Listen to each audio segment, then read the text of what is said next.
we het coronavirus verslaan.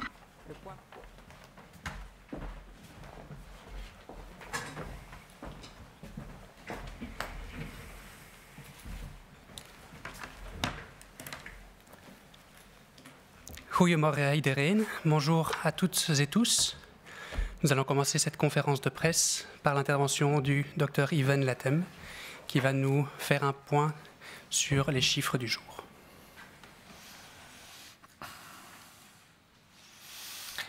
Goedendag iedereen, bonjour à toutes, bonjour à tous. Alors c'est avec plaisir que je peux vous dire, comme on le dit depuis les dernières semaines, que tous les indicateurs sont toujours à la baisse. Si nous continuons au rythme actuel, nous pourrions atteindre à peu près 800 nouveaux cas par jour à la Noël et de l'ordre de 75 nouvelles hospitalisations par jour au même moment. Il est clair que cette évolution ne dépend pas du ciel, mais dépend de vous. Et donc c'est dans l'application des mesures actuelles, dans le respect des mesures à l'époque des fêtes aussi, que tout ceci sera possible. Et donc c'est un travail constant qui ne doit pas être maintenant arrêté au vu des nouvelles favorables et relativement réconfortantes que nous avons depuis quelque temps. La zone de sécurité n'est pas encore là et pour l'atteindre, le travail restera un travail commun. De nombreuses études, aussi bien belges qu'étrangères, en Europe entre autres, montrent que dans quasi tous les pays, les points de contact et de transmission de l'infection restent des contacts proches, restent des contacts familiaux, entre autres, ou amicaux. Et donc, il est clair que ce que vous ferez maintenant, mais aussi surtout ce que vous ferez à l'époque des fêtes, va être déterminant par rapport à la transmission de l'infection et au risque de résurgence, soit fin d'année, soit plus malheureusement encore au début de l'année prochaine, après les fêtes. Il faut donc continuer à faire attention et appliquer les mesures de sécurité. C'est la seule manière d'arriver à un assouplissement des mesures à partir de janvier. Alors vous voyez sur la diapositive actuellement projetée que la semaine dernière, nous avons eu en moyenne 2305 nouvelles contaminations par jour. C'est une baisse de l'ordre de 29% et cela vient du fait que ça entraîne plutôt le fait que les chiffres diminuent de moitié actuellement tous les 14 jours. Alors, si vous avez bien suivi les conférences de presse précédentes, vous avez noté qu'on a parlé de 11 jours, 12 jours. Donc, on est effectivement un petit peu dans un ralentissement de cette diminution. Ralentissement qui peut être lié à l'élargissement de la politique de testing qui reprend, comme vous le savez, à nouveau les patients asymptomatiques à haut risque. Cette diminution s'applique à quasi toutes les tranches d'âge. C'est vrai que chez les enfants de moins de 10 ans, on a actuellement une augmentation de 4 à 5%. Ceci étant, il faut relativiser ces chiffres. Ces chiffres en nombre absolu sont faibles, puisque depuis le lundi 23 novembre, la reprise, on a 385 infections dans ce groupe d'âge, sur un total de plus de 15 000 infections, en l'occurrence 15 606 infections. Ça représente donc seulement 2,5% du total des cas. Depuis la mi-novembre, on avait une certaine stabilité, on l'a dit, on a plus de diminution, une certaine stabilité du nombre de cas, de nouveaux cas chez les enfants. Et donc maintenant, on observe cette petite augmentation. On avait déjà un premier signe par le pourcentage de tests positifs qui lui aussi avait tendance dans ce groupe d'âge, lorsqu'on fait des tests, à augmenter. Ceci doit donc être suivi, mais ceci ne doit pas causer d'inquiétude. On n'est pas là devant un foyer important qui pourrait être à risque pour la transmission dans le reste de la population. Si on voit la carte du pays et si on considère l'ensemble du territoire, on se rend compte qu'on a des baisses globales, bien sûr, du nombre de cas qui varient selon les endroits entre 10% dans le Brabant flamand et le Limbourg jusqu'à 42% dans le Hainaut ou 40% dans la province de Liège, par exemple. Actuellement, en nombre de cas absolus, les choses ont un peu changé puisqu'on a pendant longtemps mis le Hainaut en premier et puis suivi de la province de Liège. Ce sont maintenant les provinces flamandes qui prennent la tête, si on peut dire, de ce classement puisqu'on a actuellement en Flandre orientale 332 nouvelles infections par jour, suivies par la province d'Anvers et après apparaît le Hainaut. on a vu que la tendance à la diminution est particulièrement marquée ces derniers temps, 35, 40, 45% dans les provinces wallonnes. Et ce fait que le point central actuellement de l'épidémie s'est déplacé globalement vers la Flandre. Mais il faut bien insister qu'on se trouve devant un nombre qui n'a plus rien à voir avec le nombre d'infections par province qu'on vous donnait encore il y a quelques semaines. Si on s'attache aux hospitalisations, on a là aussi une diminution, on l'a dit en préambule, et ce dans toutes les provinces. En moyenne, nous avons eu 204 nouveaux patients admis à l'hôpital par jour sur la moyenne des 7 derniers jours. C'est une baisse de l'ordre de 28%. Et ça signifie qu'il y a une diminution de moitié des hospitalisations actuellement tous les 15 jours. Si on compare les différentes parties du royaume, on se rend compte qu'en Flandre, ces hospitalisations ont baissé de 22%, c'est-à-dire un peu moins que la moyenne nationale, alors que pour la région de Bruxelles-Capitale, elles ont diminué de 29% et que pour la Wallonie, elles ont diminué de 35%. Ceci nous amène actuellement à un total de 3 707 patients hospitalisés pour Covid, dont 854 en unité de soins intensifs. Ce nombre a donc diminué de moitié au total depuis le pic que nous avons connu le 3 novembre, c'est-à-dire depuis un mois à peu près. Au niveau des décès, nous déplorons en moyenne 123 décès par jour. Là aussi, c'est une baisse continue et en l'occurrence une baisse de 26% sur base hebdomadaire. Après ces résultats épidémiologiques, le thème du jour qu'on voulait développer avec vous est une nouvelle technique du suivi de l'infection Covid dans la population.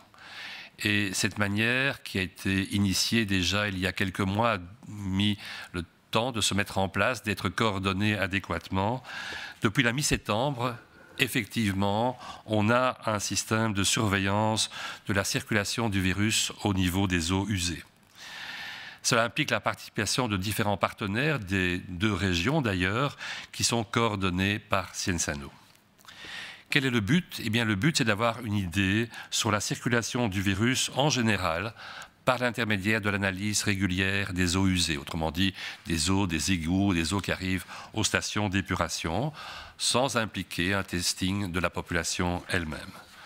Je voulais vous rappeler, certains d'entre vous s'en souviennent sans doute, que ce type de technique est appliqué pour d'autres recherches, entre autres pour voir par exemple quelle est la consommation d'un certain nombre de drogues comme la cocaïne dans la population.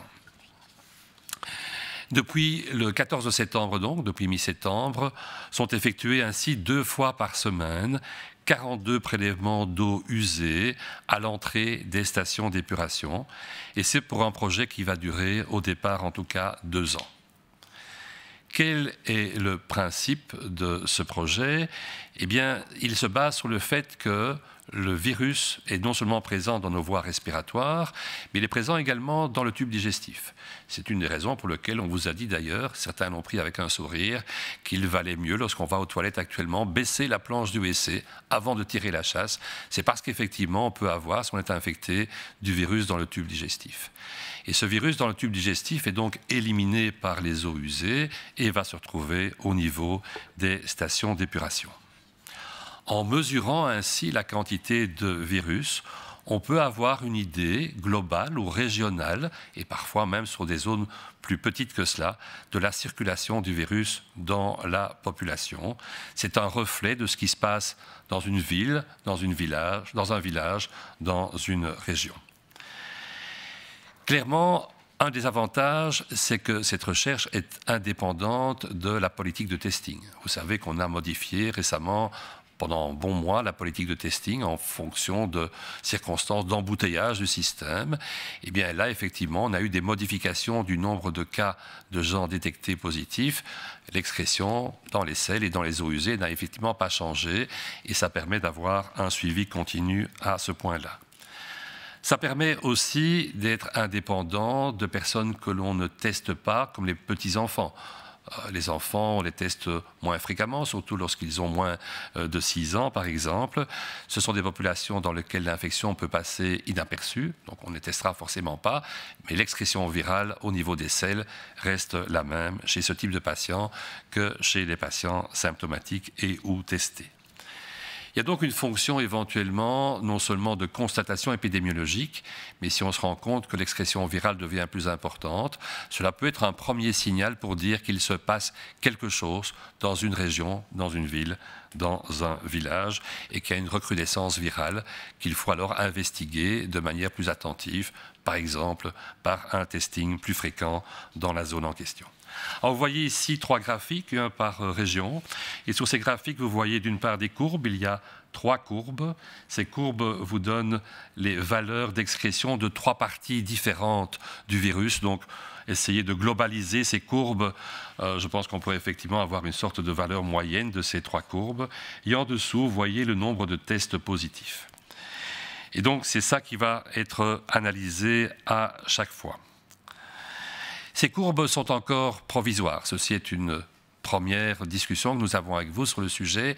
Il est clair que ceci doit encore être affiné, entre autres par rapport au nombre d'habitants de la région, entre autres par rapport au volume d'eau qui sont analysés en fonction des puits, par exemple, qui peuvent plus ou moins diluer les eaux en question. Et donc, il est clair qu'il y aura probablement encore des corrections à faire dans les semaines qui viennent. Cependant, on peut déjà se rendre compte en les regardant qu'il y a effectivement une corrélation, une correspondance entre ces courbes d'une part et les barres vertes qui vous donnent le nombre de tests positifs effectués sur la population. Si on regarde pour la Flandre, par exemple, on se rend compte que la quantité de virus excrété au niveau des égouts augmente à partir de début septembre et qu'elle a un pic en début novembre pour diminuer par la suite. Ce pic dans la population tombe un peu plus tôt, vers le 26 octobre, mais peut être lié aussi au fait que le nombre de tests était limité à ce moment-là et qu'il y a donc un biais dans les barres vertes que vous voyez. Ceci est donc un argument complémentaire pour dire que ces tests sur les eaux usées permettent d'arrondir un certain nombre de modifications qui sont apportées au testing classique. Au niveau de la région de Bruxelles-Capitale, le pic se produit plus tôt qu'en Flandre, tant dans les eaux usées que parmi la population.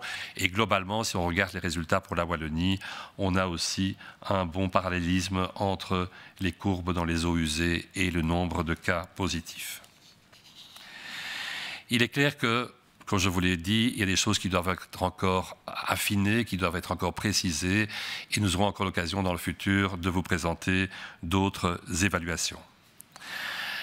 Ceci permettra de compléter les indicateurs que nous vous exposons régulièrement, certains qu'on ne vous expose plus depuis un certain temps, mais qui reviendront, comme par exemple les infections respiratoires aiguës, diagnostiquées par les médecins généralistes, ou l'absentéisme au travail, et bien sûr le nombre de nouveaux cas et le nombre d'hospitalisations que nous suivons attentivement. Sur une base théorique, en dehors de résultats macroscopiques, comme on le voit ici, pour des régions, on pourrait éventuellement, et ceci pourrait faire l'objet d'autres études, avoir des analyses plus fines au niveau, comme on le disait, de villages ou même au niveau de structures, comme une maison de repos par exemple. Mais ce sont des choses qui ne sont pas encore actuellement en cours. Je pense que nous aurons l'occasion de rediscuter ce sujet avec vous. Merci pour votre attention.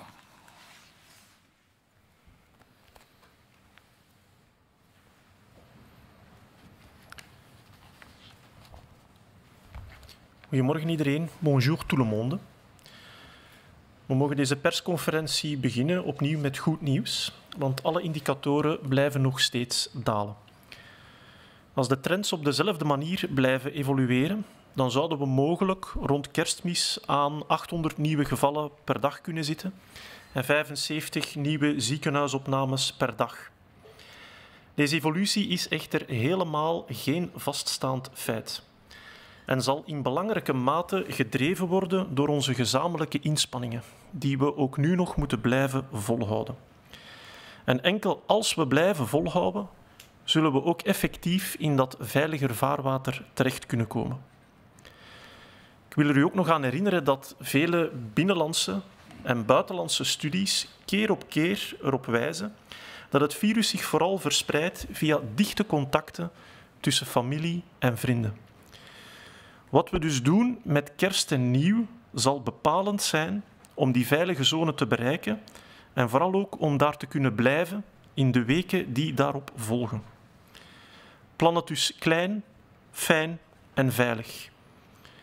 Dat zal de beste garantie zijn om perspectief te bieden op nieuwe versoepelingen in januari. De afgelopen week werden er gemiddeld 2305 nieuwe besmettingen per dag vastgesteld. Dat komt overeen met een daling van 29% op weekbasis, of anders gezegd een halvering van de cijfers om de 14 dagen. Opnieuw lijkt de daling daarmee iets trager te gaan, wat ook een gevolg kan zijn van de uitbreiding van de teststrategie sinds vorige week. We zien dat de daling van de besmettingen zich voordoet bij alle leeftijdsgroepen, met uitzondering van de kinderen onder de 10 jaar. Daar stijgt het weekgemiddelde licht met 5%. Het blijft echter nog steeds om hele lage aantallen gaan bij die kinderen. Sinds maandag 23 november werden er 385 besmettingen bij jonge kinderen vastgesteld, op een totaal van 15.606 besmettingen. Het gaat dus maar om 2,5% van het totaal aantal vastgestelde besmettingen. We kunnen ook stellen dat sinds half november het aantal besmettingen bij kinderen vrij constant is gebleven en laag is gebleven. En nu zien we dus een hele lichte toename. Dat wordt ook nog bevestigd door het feit dat het percentage positieve testen ook lichtjes is toegenomen bij kinderen. Dit ligt in de lijn der verwachting en hoeft niet tot ongerustheid te leiden. Over het hele grondgebied bekeken zien we dalingen van de weekgemiddelde gaande van -10% in Vlaams-Brabant en Limburg tot -42% in Henegouwen. Oost-Vlaanderen spant momenteel de kroon met 332 nieuwe besmettingen per dag. Hierna volgen Antwerpen en Henegouwen. Door de relatief snellere daling in Wallonië en Brussel lijkt het zwaartepunt van de epidemie zich dus stilaan te verplaatsen naar Vlaanderen. De nieuwe ziekenhuisopnames gaan ook verder in dalende lijn, en dit in alle provincies. Gemiddeld werden er de afgelopen week 204 nieuwe COVID-patiënten opgenomen in de ziekenhuizen. Dat is een daling van 28% op weekbasis, of een halvering om de 15 dagen. In Vlaanderen daalden de ziekenhuisopnames minder snel, met 22% op weekbasis. Dat is lager dan het nationale gemiddelde. In Brussel en Wallonië daalden de ziekenhuisopnames met respectievelijk 29 en 35%.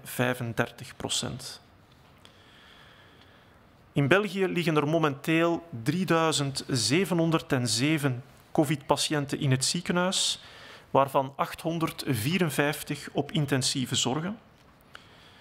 Het aantal COVID-patiënten in onze ziekenhuizen is daarmee gehalveerd sinds de piek van 3 november. Ook de overlijdens blijven dalen. Gemiddeld vielen er de afgelopen week elke dag 123 overlijdens te betreuren. En dat is een daling van 26% op weekbasis. Vervolgens zouden we u nog een thema willen presenteren in verband met de bewaking van het coronavirus in het afvalwater. Het is zo dat er sinds half september een nieuw systeem werd gelanceerd om de circulatie van het coronavirus te monitoren aan de hand van afvalwateranalyses. Dit surveillance-systeem, waarbij verschillende partners, waaronder EBIOM, Universiteit van Antwerpen, Universiteit van Gent, NAME en nog vele andere betrokken zijn, wordt gecoördineerd door Cienzano. Het doel is om via deze afvalwateranalyses een zicht te krijgen op de algemene virusverspreiding onder de bevolking, zonder dat daar mensen moeten worden voor getest. Sinds 14 september worden daarom 2 keer per week stalen afvalwater genomen van 42 zuiveringsinstallaties. Het project zal in totaal 2 jaar duren. Dankzij de stalen van die 42 zuiveringsinstallaties kunnen we een beeld krijgen van de viruscirculatie bij ongeveer 40% van de Belgische bevolking. En het gaat om de meest dichtbevolkte gebieden in België. Waarom dat afvalwater analyseren? Wel, zoals u weet wordt het virus ook uitgescheiden in de ontlasting en kan op die manier in de riool terechtkomen. Door de hoeveelheid virus in het afvalwater, het rioolwater, te meten, kunnen we het niveau van de viruscirculatie in de bevolking in kaart brengen. De hoeveelheid virus in het rioolwater weerspiegelt dus de hoeveelheid virus die circuleert in een dorp, in een stad of in een volledige regio. Het bijzondere aan dit soort van surveillance is dat deze resultaten niet afhankelijk zijn van de veranderingen in de teststrategie bij mensen. In het verleden is er bijvoorbeeld voor gekozen geweest om enkel nog mensen met symptomen te testen. Ondertussen is dat weer veranderd. Op een gegeven moment werd er ook besloten om hele jonge kinderen niet meer systematisch te gaan testen bij milde symptomen. En dit kan een effect hebben op het aantal besmettingen die gerapporteerd worden. De monitoring van afvalwater wordt niet beïnvloed door deze variaties. Het kan ook de viruscirculatie opsporen die anders ongemerkt passeert in de bevolking. Bijvoorbeeld bij mensen die niet getest worden omdat ze geen of weinig symptomen vertonen. Het systeem kan ook dienen als een soort van vroeg waarschuwingssysteem voor een mogelijke heropflakkering van het virus. Op deze grafiek kan u de curves zien van de evolutie van het virus in het afvalwater voor de 3 Belgische regio's. Bovenaan staan de curves voor het afvalwater en onderaan staan de curves van het aantal besmettingen dat bij mensen werd vastgesteld en gerapporteerd. Bovenaan staan er telkens 3 curves. Dat komt omdat telkens 3 verschillende fragmenten van het virus werden gemeten. Het is wel belangrijk om u te vermelden dat dit voorlopige resultaten zijn. En we moeten deze curves met voorzichtigheid interpreteren, omdat er nog een aantal correcties moeten worden toegepast in de toekomst. Zo moet er onder andere nog gecorrigeerd worden voor het waterdebiet en voor de hoeveelheid regen die er die dag gevallen is. Dat kan een effect hebben op de mate waarin het virus verdund wordt. Desondanks zien we dat de trends in het rioolwater goed overeenkomen met het aantal bevestigde besmettingen in de bevolking. Kijken we bijvoorbeeld naar Vlaanderen, dan zien we dat de hoeveelheid virus in het rioolwater duidelijk toeneemt vanaf begin september of vanaf half september, met een piek op begin november, om dan weer af te nemen. De piek bij mensen viel iets eerder, rond 26 oktober, maar dat kan ook beïnvloed zijn doordat het aantal testen in die periode ook werd beperkt. Dit toont aan dat afvalwateranalyses complementair kunnen zijn aan de PCR-tests bij mensen. Als we naar Brussel kijken, dan zien we dat de piek van het virus in het rioolwater iets eerder komt dan in Vlaanderen.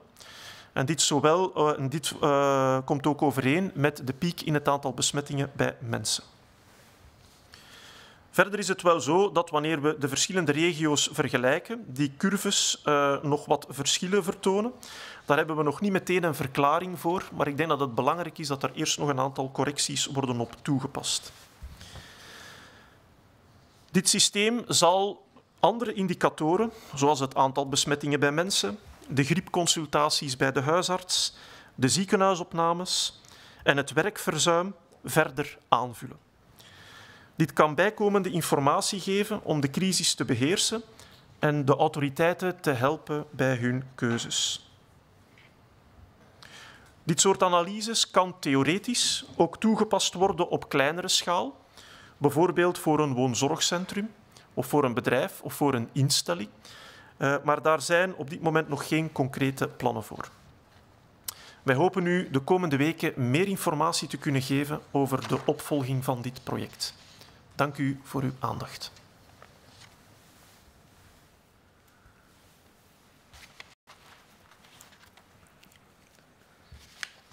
La réouverture des magasins a eu lieu hier sans problème notable, et ce grâce aux efforts conjoints des commerçants, des autorités locales qui veillent à la gestion des flux dans l'espace public, et grâce bien sûr aux clients sans qui ce ne serait possible. Le véritable test aura lieu bien sûr samedi. Rappelons-le, évitons les moments où le nombre de clients est trop élevé. Si nous en avons l'opportunité, privilégions de faire nos courses en heures creuses, en semaine. Si une fois sur place, on constate une trop grande présence de personnes, voyons s'il n'est pas possible de revenir à un moment plus calme. Depuis ce 1er décembre, à côté des magasins, les entreprises offrant des services sont également autorisées à redémarrer leurs activités. On pense aux car wash, on pense aux agences immobilières. Bien sûr, avec des règles permettant de limiter le risque. La première de ces règles étant que la distance de 1,5 m doit toujours pouvoir être respectée entre le prestataire et le ou les clients. Les services pour lesquels cette distance ne peut être garantie ne peuvent malheureusement toujours pas être proposés. C'est notamment le cas des soins de beauté, de tatouage, de coiffure ou par exemple un service de tailleur ou des cours de conduite automobile. Il existe une exception à cette règle de distance pour les services tels que ceux proposés pour des raisons médicales ou paramédicales. À côté de cette condition de distance, il est aussi question du lieu où le service est presté. Dans les locaux du prestataire de service, ce sont les mêmes règles que pour les commerces, et donc par exemple une agence immobilière peut accueillir des clients. Pour les services prestés à domicile, cela reste par contre limité pour le moment à l'essentiel, et donc possible uniquement pour par exemple les soins médicaux ou paramédicaux, les réparations ou les travaux. Il n'est par contre encore possible de faire de la vente à domicile ou des activités de porte-à-porte. La livraison à domicile, elle, reste bien sûr autorisée. Pour ce qui est des visites immobilières, elle ne peut se faire que si le bien est vide de ses occupants et l'agent immobilier restera également à la porte du domicile et ne rentrera pas dans le domicile avec les personnes qui font la visite. Enfin, reste à parler des services proposés dans l'espace public. Ça arrive également, on pense à un coach sportif ou à un photographe. Ces services peuvent être effectués si les conditions relatives au rassemblement et à la distance de sécurité sont respectées. Donc en appliquant ces règles, et si on prend un photographe, eh bien, il ne pourra photographier maximum que 3 personnes, enfants de moins de 12 ans non compris. Et si ce sont des personnes de ménages différents, ces personnes devront respecter une distance de 1,5 m entre eux. Ces mesures peuvent nous contrarier. Elles sont aussi très difficiles pour les prestataires de services ne pouvant pas encore exercer toutes leurs activités. On aspire tous à une levée de ces mesures, mais elles sont pour le moment vraiment nécessaires pour prendre soin de notre santé publique, prendre soin de la santé des plus fragiles. C'est étape par étape, ensemble, par nos actions, qu'on va avancer vers cette maîtrise du virus et qu'on pourra assouplir ces règles. Merci à vous pour votre implication.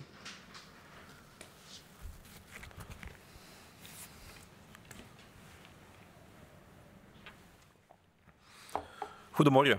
De heropening van de winkels gisteren is zonder noemenswaardige problemen verlopen. Dit toont aan dat door de gemeenschappelijke inspanningen van de handelaars, lokale overheden, maar ook de klanten, het winkelen veilig en vlot kan verlopen. Al blijft het natuurlijk vooral uitkijken naar hoe het winkelen dit weekend zal verlopen. We blijven dan ook de oproep om druktes te vermijden herhalen en rekenen op ieders verantwoordelijkheidszin. Doe het niet enkel voor uw gezondheid en de gezondheid van uw familieleden, maar ook uit respect voor de handelaars. Naast de winkels mogen ook ondernemingen die diensten aanbieden vanaf 1 december hun activiteiten weer opstarten, uiteraard onder strikte voorwaarden. Een van deze voorwaarden is het respecteren ten alle tijde van de veiligheidsafstand, de ondertussen gekende 1,5 meter. Dienstverleningen waarbij deze afstand niet kan gerespecteerd worden, blijven op dit moment nog verboden. Dit is onder andere het geval voor schoonheidssalons, tatoeagesalons en kapperszaken. Op deze afstandsregel is een uitzondering voorzien voor noodzakelijke diensten zoals medische, paramedische of zorggerelateerde contactberoepen. In de huidige omstandigheden zijn dienstverlening aan huis enkel mogelijk voor noodzakelijke diensten. Het gaat bijvoorbeeld om thuiszorg. Het aanbieden van goederen aan en in huis is zodoende nog steeds onmogelijk. Bijvoorbeeld demonstraties van huishoudproducten. Ook huis aan huis en leurdersactiviteiten blijven momenteel verboden. Het aan huis leveren van vooraf bestelde goederen is uiteraard wel toegelaten. Dienstverleningen in de openbare ruimte, denk daarbij aan een privécoach, een fotograaf, kan doorgaan als deze de regels omtrent de samenscholing en de afstandsregels kan respecteren. Een privécoach kan zijn diensten dus aanbieden voor maximaal 3 personen en met respect voor deze veiligheidsafstand. We begrijpen dat deze maatregelen niet aangenaam zijn en dat iedereen hunkert naar een samenleving zonder coronamaatregelen. Maar deze maatregelen zijn er in het belang van ieders gezondheid. Er circuleert momenteel nog te veel virus in onze samenleving. Maar voor stap gaan we veilig vooruit en krijgen we het virus onder controle. Dank u wel. Dan kunnen we overgaan tot de vragen die we ontvangen van de journalisten. De teststrategie is sinds 23 november aangepast. We blijven momenteel rond de 30.000 à 40.000 tests schommelen, terwijl er eerder gezegd was dat we in december richting 90.000 testen gingen. Moeten we nu niet meer gaan testen? Het klopt, het aantal testen is licht gestegen ondertussen, maar niet spectaculair. We zitten aan zo'n 30.000 testen per dag. Dat is veel minder dan die 90 of 100.000 testen waar we ons op voorbereiden. Het is belangrijk om te vermelden dat het aantal testen dat uitgevoerd wordt ook heel afhankelijk is van de besmettingsgraad in de bevolking. Wanneer er minder gevallen zijn, minder mensen met symptomen, dan wordt er ook minder getest natuurlijk. Als je de periode van eind oktober met nu vergelijkt, wel in eind oktober hadden we op een gegeven moment meer dan 20.000 besmettingen op 1 dag. 20.000 vastgestelde besmettingen, dat wil zeggen dat je gemiddeld een 3-tal hoogrisicocontacten hebt per besmet geval. Dus dat zijn nog eens 3 maal 20.000 of 60.000 bijkomende testen. Dan zit je al gauw voor het testen van je primair indexgeval en de hoogrisicocontacten aan 80.000 testen per dag. En dat is ook waar we in die periode aan zaten. En dat was heel hoog. Ondertussen is het aantal besmettingen fel gedaald, dankzij de maatregelen. We zitten nu aan 2300 besmettingen per dag. Als je dan zou stellen dat voor elk geval 3 hoogrisicocontacten moeten getest worden, kom je aan een 9.000 à 10.000 testen per dag. Voor indexgevallen en voor hoogrisicocontacten. We testen meer. Dat komt omdat er veel gescreend wordt, onder andere in ziekenhuizen, bij patiënten die opgenomen worden, ook zonder symptomen van COVID. Er wordt ook gescreend bijvoorbeeld in de woonzorgcentra, bij personeel, soms bij bewoners. Dus het aantal testen ligt weliswaar nog een stuk hoger. Het is wel belangrijk om te vermelden dat we op dit moment heel weinig circulatie zien van andere respiratoire virussen, gelukkig. We vermoeden dat dat ook te maken heeft met de maatregelen die ingevoerd zijn. Normaal verwachten we in de periode januari-maart de griepepidemie. En wanneer die toch zou uitbreken, betekent dit dat er enorm veel meer zal moeten getest worden. Dus dan zou het wel kunnen zijn dat we die 80, 90, 100.000 testen echt nodig gaan hebben. Dit zal echter blijven fluctueren in de toekomst in functie van de status van de epidemie. Het biedt wat meer perspectief momenteel voor het uitvoeren van testen bij terugkerende reizigers of het gaan screenen in bepaalde instellingen.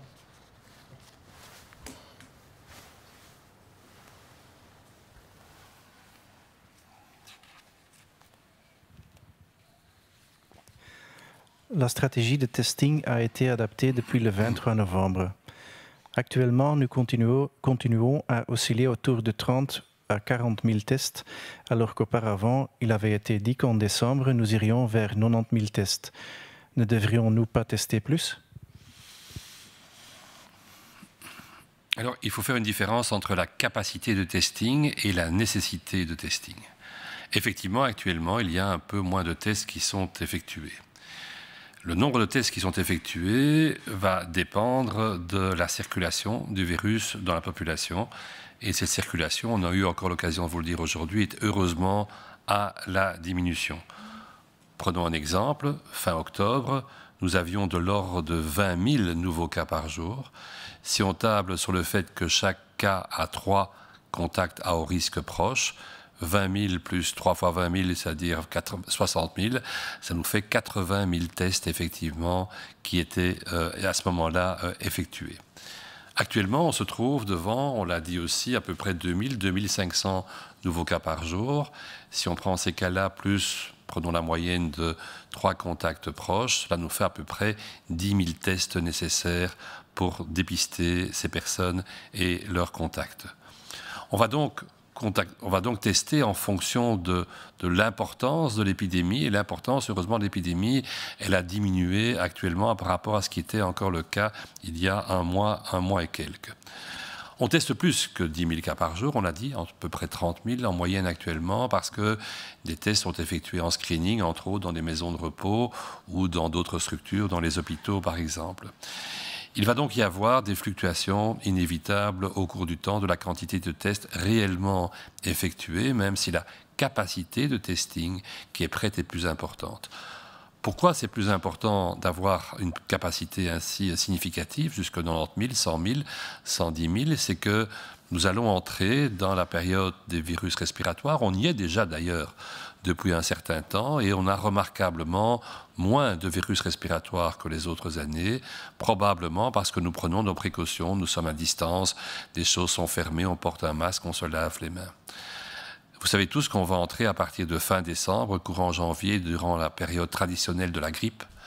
On ne sait pas si la grippe cette année-ci va être réellement présente, importante, ou si elle sera moins importante à cause des mêmes mesures de précaution que nous prenons pour le Covid.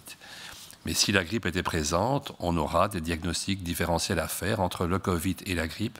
Et on aura besoin à ce moment-là d'une capacité de testing importante. Et on sera, je pense, heureux d'avoir la possibilité de dépasser, si nécessaire, les 100 000 dépistages par jour. Il faut donc s'attendre encore à avoir dans les semaines et les mois qui viennent des fluctuations dans le nombre de tests effectués. L'important, c'est que les armes nécessaires, s'il faut des tests, sont présentes. Actuellement, nous n'avons pas besoin de les employer toutes. Oké, dit was de enigste vraag die we vandaag hadden ontvangen. Dan wil ik jullie te bedanken voor jullie aandacht. En dan zien we elkaar terug vrijdag voor de volgende persconferentie, zoals gewoonlijk om 11 uur.